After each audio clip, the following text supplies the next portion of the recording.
wanti har'a walitti isin qabeef mariin nuti goonu kanarraa kuni kan siyaasa keenya ittiin bareechifannuu fi akkasuma kan shira garagaraa ittiin dhannee aangoo irra turu jechuudha.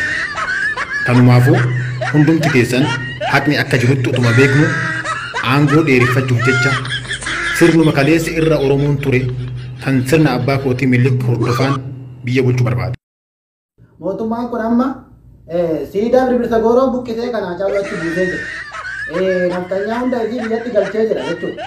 Namni sadii galata yaa argatu waan hunda karaa nuu tolee jira. Wanni nuun ta'in tokko jiru jechuudha. Kanaafuu ta'ee jira jechuudha. Amma wanni hundi ta'ee jira.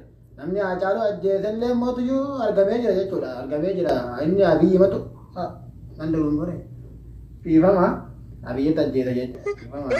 Dhiifama ajjeese jechuun nutti baa jira mootummaan dhugaa namaa barbaadaa jira.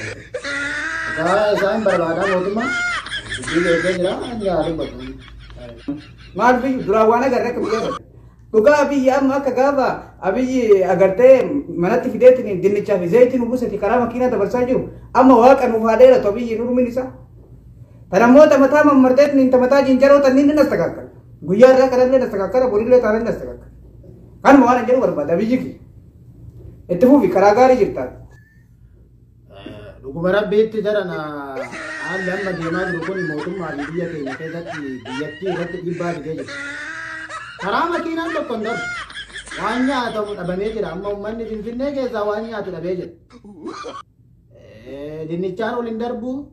Caatiin ol hin darbu. Qeerroo kan jedhan maalii jedhanii karaatti bismaara guuranii. Anamma akkama Dr. Abiyyi jechuu kiyya. Dr. Abiyyi amma wanti inni hojjechaa jiru waa baay'eedha. Waraana biyya irratti olii gadi bobbaasee jira. Waraanichi sun immoo uummata Oromoo miti naftanyaadha kan ajjeesaa jiru. Lubbuu goota keenya Haacaaluu illee nu barbaadaa jira jechuudha. Mucayyoo amma gaafa dhiyoo Haacaaluu wajjin shakkamte jedhan sana Abiyyi hidhee jira natti fakkaate. Akkasuma miti. Namoonni tokko tokko mucattiin hin argamte jedhanii inni hidhamee jirti jechuudha hidhamee jira.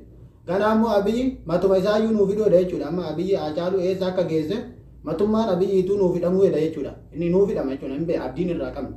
Dr. Abiyyi ilma abbaa gataa jennee gara sibunnee gara nabunnee fattatti kenne waa guutuutti goona jira.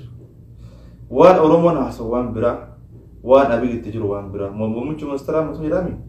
Dhugaa dubbannu nuti Oromoon sodaa namaa sin qabnu dhugaa dubbanne yoo dhugaa taate kan yoo dhugaa dubbachuu taate jechuudha.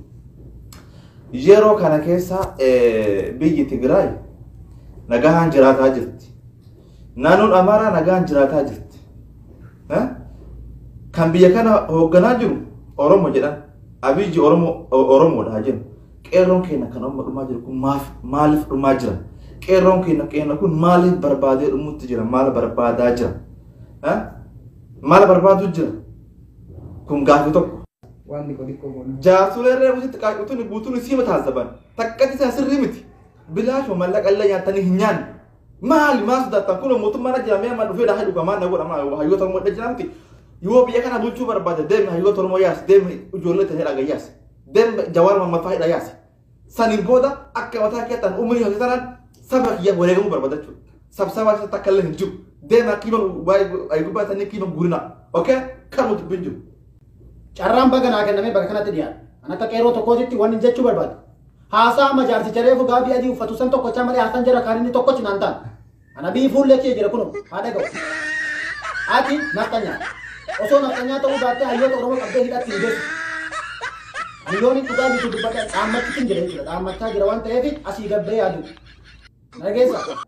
Hundi kan keessanuyyuu kijibdanii kan inni harkatti waan zayitii harcee isinii kenne haasaa jirtan malee waa'ee dhugaa saba Oromoo haasaa hin jirtan.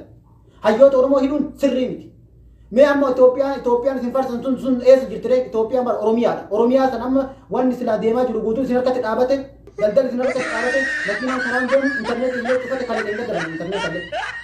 Nuti qeerroon qabsoo keenya dhiibnuun qabsoon keenya akkasitti itti fufuu qaba hadda isin yookaas situ sirraaya yookaas yoo biraa kaafna kanu.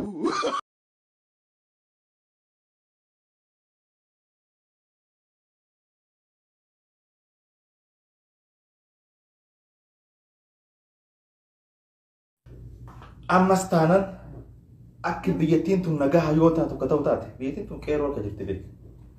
Mootu Abiyyi Ahmad si jaalana si kabaju. Akka yaada keetii namni marti Itoophiyaa gadi jetteemi ati mataan kee qeerroo gati. Nuti qeerroo namallee hojii keenya dhiif itti fufna hayyoonni keenya bahu malee yoo hayyoonni keenya dhaabee malee Itoophiyaan tun nagaa hin taatu Itoophiyaan Oromoo ajjeesaa iyaaran takka illee hin jirtu dhageessanii hin jirtu tan waan feetunu godhu feetunu ajjees feetunu qali sabni keenya kan jiru ni falmata yoo nagaa barbaadde hayyoota keenya nagaa furi waan Oromoo jedhu dalage.